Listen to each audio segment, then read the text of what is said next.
ఓం నమో వెంకటేశాయ. ఈరోజు ఉదయం శని కుంభరాశిలోకి ప్రవేశించడం జరిగింది. 2019 డిసెంబర్ 26వ తేదీ నాడు షష్ఠ గ్రహ కూటమి అనేటువంటి ఒక కూటమి ఏర్పడింది. ఆ కూటమి వల్ల మనకు కరోనా అనేటువంటిది చాలా తీవ్రంగా బాధించింది. సో దాని తర్వాత మనం 3 సంవత్సరాల పాటు విపరీతంగా కష్ట నష్టాలను ప్రపంచమంతా ఎదుర్కొంది.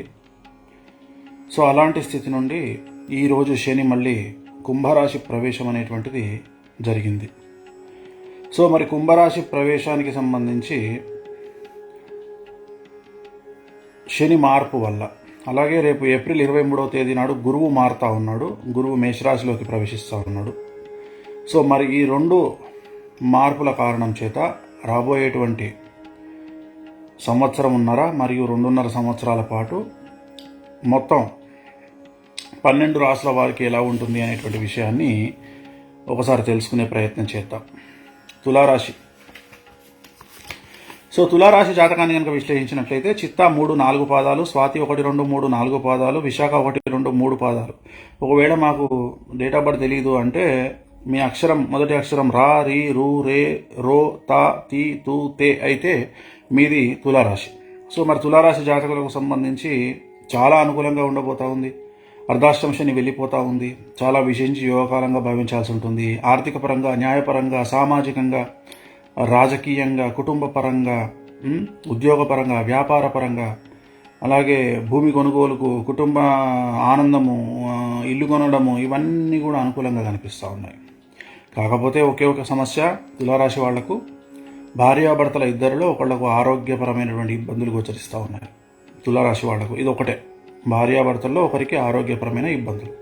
ఇంతకు మించి ఎటువంటి సమస్యలు లేవు. 98% మీది సూపర్ స్టార్ జాతకం అని చెప్పవచ్చు తులారాశి వాళ్లకు. సో చాలా అనుకూలంగా ఉండబోతా ఉంది. గత 3 సంవత్సరాల నుండి ఉన్న అర్ధాష్టమ శని తొలగిపోయింది. ఇంకా మీకు తిరుగులేదు. మరి వీరికి రెమెడీస్ ఏమిటి అనేటువంటి విషయాన్ని ఒకసారి గమనించినట్లయితే, ముందుగా మేషరాశి కనుక తీసుకున్నట్లయితే మేషరాశి వారికి ఎలాంటి రెమెడీస్ అక్కర్లేదు. వృషభ రాశి వారికి అక్కర్లేదు. మిథున రాశి వారికి అక్కర్లేదు. కర్కాటక రాశి జాతకులకు సంబంధించి తిరునల్లార్ శనీశ్వర ఆలయంలో ప్రత్యేకమైన పూజ చేయించడం ద్వారా శని పీడ తొలగిపోయే అవకాశం ఉంది. కన్యారాశి వారికి సంబంధించి సేమ్ తిరునల్లార్ శనీశ్వర ఆలయంలో ప్రత్యేకమైన శని పూజ చేయించుకోవడం ద్వారా సమస్యల నుండి బయటపడతారు. అలాగే కర్కాటకం, సింహం, కన్య అయిపోయింది. తులారాశి వారికి కూడా అవసరం లేదు. వృశ్చిక రాశి వారికి సంబంధించి శ్రీకాళహస్తిలో గురు దక్షిణామూర్తి వద్ద గురువారం నాడు గురు పూజ చేయించుకోవడం ద్వారా సమస్య నుండి బయటపడతారు. ధనుసు రాశి వారికి సంబంధించి అసలు పూజలే అవసరం లేదు.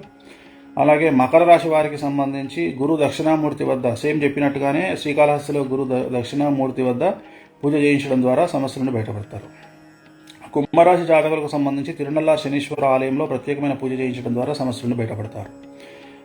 అలాగే మకరం, కుంభరాశి జాతకానికి సంబంధించి తిరునల్లార్ శనీశ్వర ఆలయంలో ప్రత్యేకమైన శని పూజ ద్వారా సమస్య నుండి బయటపడతారు. చివరిగా మీనరాశి జాతకులకు సంబంధించి తిరునల్లార్ శనీశ్వర ఆలయంలో ప్రత్యేకమైన శని పూజ నిర్వహించడం ద్వారా, అలాగే నలుపు రంగు దుస్తులకు దూరంగా ఉండడం వల్ల చాలా వరకు సమస్యల నుండి బయటపడేటువంటి అవకాశాలు ఉన్నాయి. ఇవి ఓవరాల్గా ఈ సంవత్సరం, ఈ రోజు నుండి శని మారుతున్న సందర్భంగా రాబోయే 2.5 సంవత్సరాల పాటు ఇదే జాతకం అందరిలో కంటిన్యూ అవుతుంది. అంటే 2023 జనవరి 16 నుండి 2.5 సంవత్సరాలు యాడ్ చేసుకోండి. అంటే 2025 జూలై వరకు ఈ జాతకాలు కంటిన్యూ అవుతాయి. వీటిలో ఎటువంటి మార్పు ఉండదు. 2.5 సంవత్సరాల పాటు శని ఉంటాడు. కాబట్టి ఓవరాల్గా ఇవి ఈ సంవత్సరంలో ఉండేటువంటి రాశి ఫలాలు. ఓం నమో వెంకటేశాయ.